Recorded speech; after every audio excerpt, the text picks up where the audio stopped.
नमस्कार। आज के इस वीडियो में हम अपरिमेय संख्याओं के बारे में पढ़ेंगे। अपरिमेय संख्याओं की जानकारी हमने पहले लेक्चर में ली थी।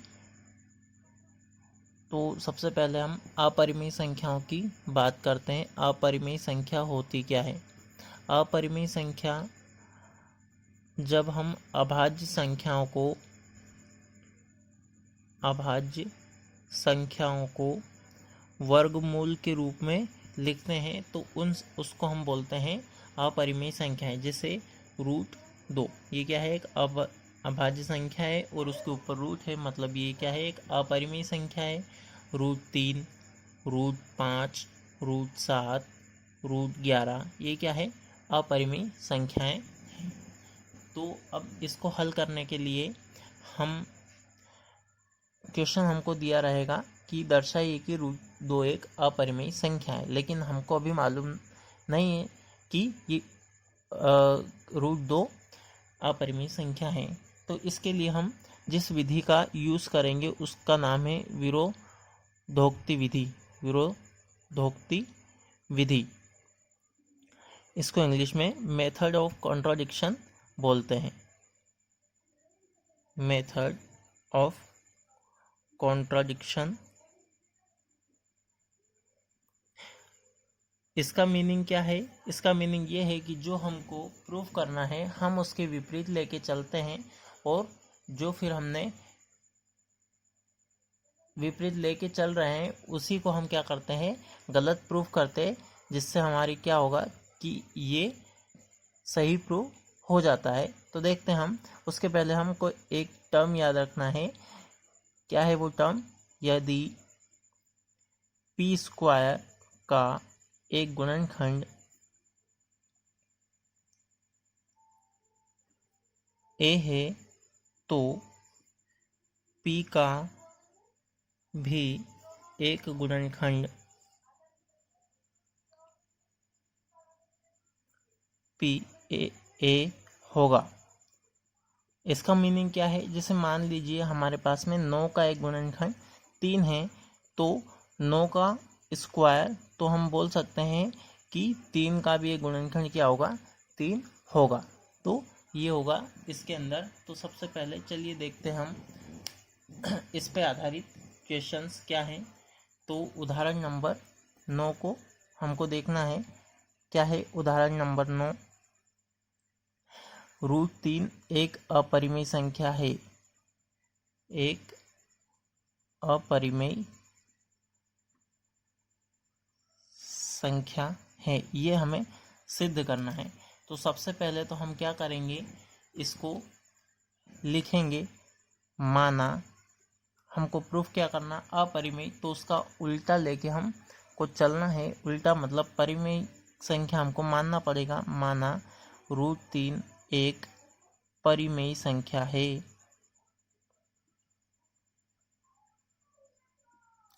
√3 एक परिमेय संख्या है। तो परिमेय संख्या को हम p/q के रूप में लिखते हैं। तो √3 को हम इस तरह से लिखेंगे। तो यहाँ पे लिखेंगे जहाँ p और q सहअभाज्य संख्याएं हैं। सहअभाज्य संख्याएं हैं। सहअभाज्य का मतलब होता है जिनके 2 से अधिक गुणनखंड होता है। अभाज्य संख्या जिनके सिर्फ 2 गुणनखंड होते हैं। सहअभाज्य संख्या मतलब जिनके 2 से ज़्यादा गुणनखंड होते हैं। तो इसके अपॉन में कुछ नहीं, हम 1 कर लेते हैं। ये p उधर चला जाएगा और q को हम क्या करेंगे? क्रॉस मल्टीप्लाई करके इधर ले आएंगे। तो ये हो जाएगा p = 3q। अब यहाँ पे देखेंगे हम, ये हो जाएगा हमारे पास में। दोनों पक्षों का हमको क्या करना है? वर्ग करेंगे। लिखेंगे दोनों पक्षों का वर्ग करने पर करते हैं p² = √3a का होल स्क्वायर। तो ये क्या हो जाएगा? p² = 3a²। तो ये हो जाएगा हमारे पास में p² = 3a²। अब यहाँ पे हमको यहाँ पे लिखेंगे, क्या हो जाएगा?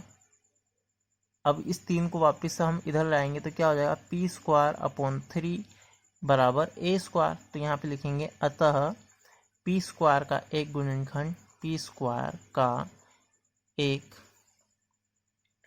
गुणनखंड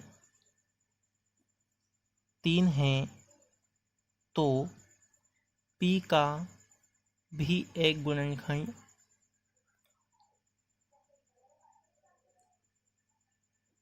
3 होगा। ये हमने अभी ऊपर देखा था कि पी स्क्वायर का एक गुणनखंड अगर ए होता है तो पी का भी एक गुणनखंड क्या होगा, ए होगा। तो यहाँ पे भी सेम वही है कि पी स्क्वायर का एक गुणनखंड 3 है तो पी का भी एक गुणनखंड ए की जगह पे क्या हो गया, 3 होगा। अब क्या करना हमको, यहाँ पे जो Q था, Q है, Q को क्या लिखेंगे हम, Q बराबर 3 C लिख लेते हैं। P बराबर, यहाँ पे P को ही हम मानेंगे, P बराबर 3 C हो जाएगा। तो यहाँ पे देखेंगे हम P की जगह पे हम लिखेंगे P बराबर 3C। तो P का स्क्वायर कितना हो जाएगा, 3C का होल स्क्वायर और अपॉन में तो 3 है ही सही, और यहाँ पे Q स्क्वायर। तो यहाँ पे क्या हो जाएगा, 3 तिया 9, तो ये हो जाएगा हमारे पास में 3 तिया 9 C स्क्वायर अपॉन 3, और ये हो जाएगा Q स्क्वायर। तो 3 एकम 3, 3 तिया 9, तो ये हो जाएगा 3C square is equal to Q square. तो C square is equal to क्या हो जाएगा, Q स्क्वायर बटे 3। तो यहाँ पे हो जाएगा, यहाँ पे भी वही है कि Q स्क्वायर का एक गुणनखंड 3 है तो Q का भी एक गुणनखंड क्या होगा, 3 होगा। तो हम आगे यही लिखेंगे कि अतः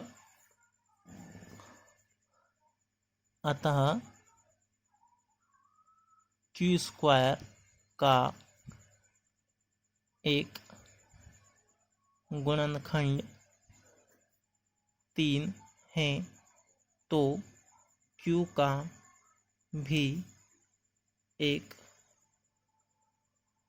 गुणनखंड 3 होगा। अब इससे हमको क्या मालूम पड़ रहा है कि हमने तो ए और बी को क्या देखा था, सहअभाज्य संख्याएं माना था, लेकिन यहाँ पे क्या हो जाएगा, सहअभाज्य संख्या मतलब जिसके 2 से ज़्यादा मल्टीपल नहीं होते। लेकिन यहाँ पे हमको क्या मिल रहा है कि इनके गुणनखंड तो हमको 2 से ज़्यादा मिल रहे हैं। एक तो पी स्क्वायर का भी 3 मिल रहा है और पी का भी 3 मिल रहा है, क्यू स्क्वायर का भी 3 मिल रहा है इससे, और क्यू का भी क्या मिल रहा है, 3। तो यहाँ पे देखेंगे, परंतु लिखेंगे इससे इस तथ्य का विरोधाभास प्राप्त हो रहा है, विरोधाभास प्राप्त हो रहा है कि P और Q सहअभाज्य है।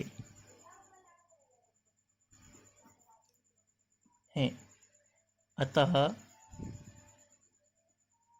हमारी द्वारा की गई कल्पना गलत है।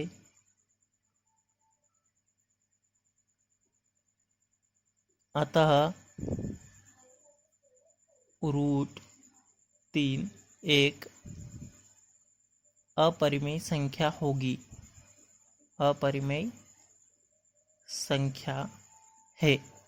ये हो गया इसका प्रूफ, और ये हो जाएगा, यही हो जाएगा हमारा आंसर। देखिए उदाहरण नंबर 10 है, दर्शाइए कि 5 माइनस √3 एक अपरिमेय संख्या है। तो अभी हमने देखा कि √3 तो एक अपरिमेय संख्या है, लेकिन 5 आगे लगा दिया तो क्या ये पूरी की पूरी संख्या अपरिमेय संख्या है क्या? तो हम फिर से करेंगे इसको, क्वेश्चन वैसे ही हल करना है। लिखेंगे माना 5 माइनस √3 एक परिमेय संख्या है।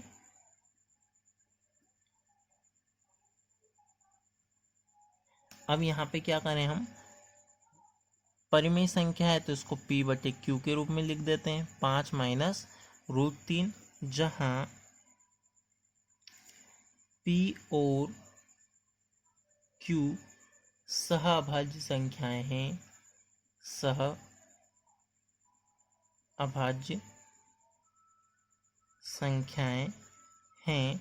अब देखिए यहाँ पे हम क्या करते हैं, ये √3 को इधर ले आते हैं और p बाई क्यू को उधर ले जाएंगे, तो क्या हो जाएगा, √3 बराबर 5 माइनस p अपॉन q। इसका एलसीएम लेंगे तो क्या हो जाएगा, √3 बराबर q और यहाँ पे हो जाएगा 5q प्लस p।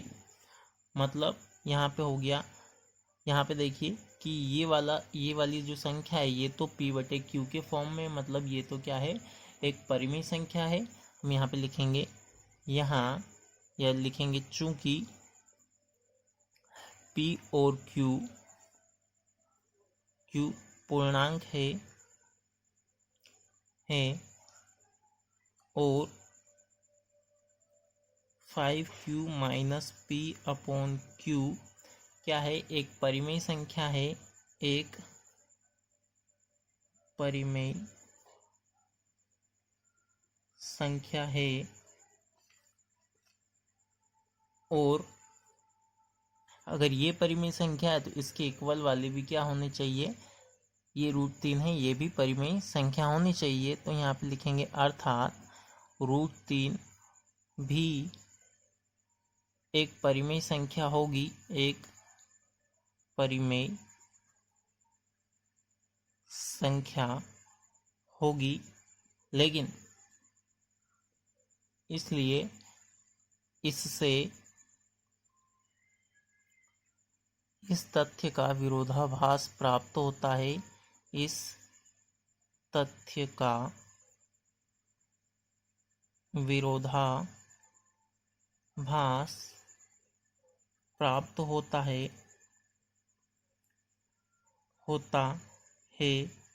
कि √3 एक अपरिमेय संख्या है।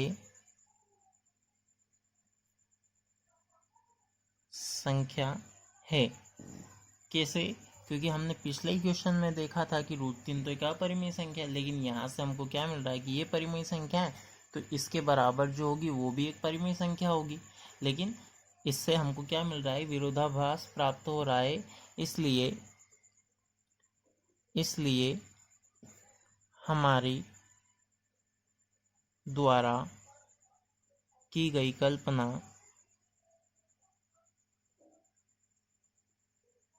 गलत है।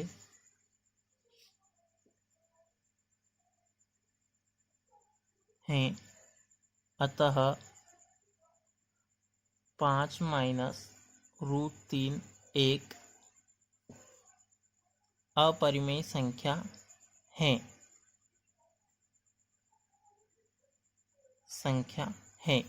ये हो जाएगा इसका आंसर। अगला क्वेश्चन है उदाहरण नंबर 11, दर्शाइए कि 3√2 एक अपरिमेय संख्या है। तो इसको भी सेम वैसे ही हल करेंगे, लिखेंगे माना 3√2 एक परिमेय संख्या है,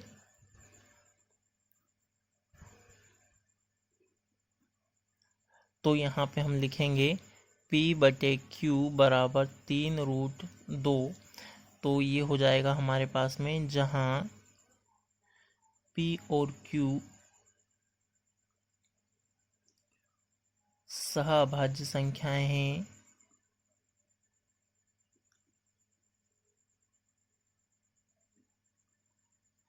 अब यहाँ पे देखेंगे हम क्या हो जाएगा, p upon 3q is equal to √2।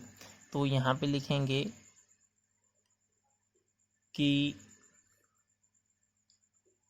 p यहाँ p अपॉन 3q एक परिमेय संख्या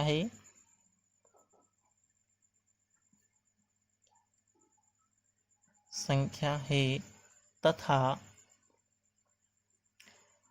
√2 भी एक परिमेय संख्या होगी,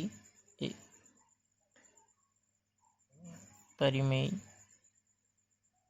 संख्या होगी, तब हम क्या लिखेंगे, लेकिन हमको मालूम है कि √2 तो एक अपरिमेय संख्या है, इसलिए यहाँ पे लिखेंगे परंतु इस तथ्य का विरोधाभास प्राप्त होता है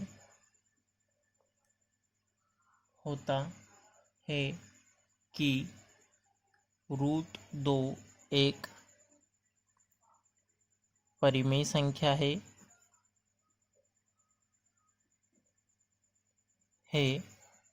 तब क्या होगा, अतः यह निष्कर्ष निकलता है, अतः यहाँ पे लिखेंगे हमारे द्वारा की गई कल्पना गलत है अतः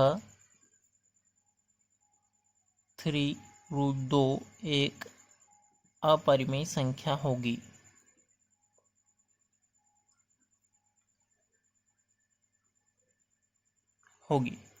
ये हो जाएगा इसका आंसर। तो यहाँ आज हमने एग्जाम्पल नंबर 9, 10 और 11 को सॉल्व किया है। अगर आपको ये वीडियो अच्छा लगा हो तो please like, share and subscribe to our channel. Thank you.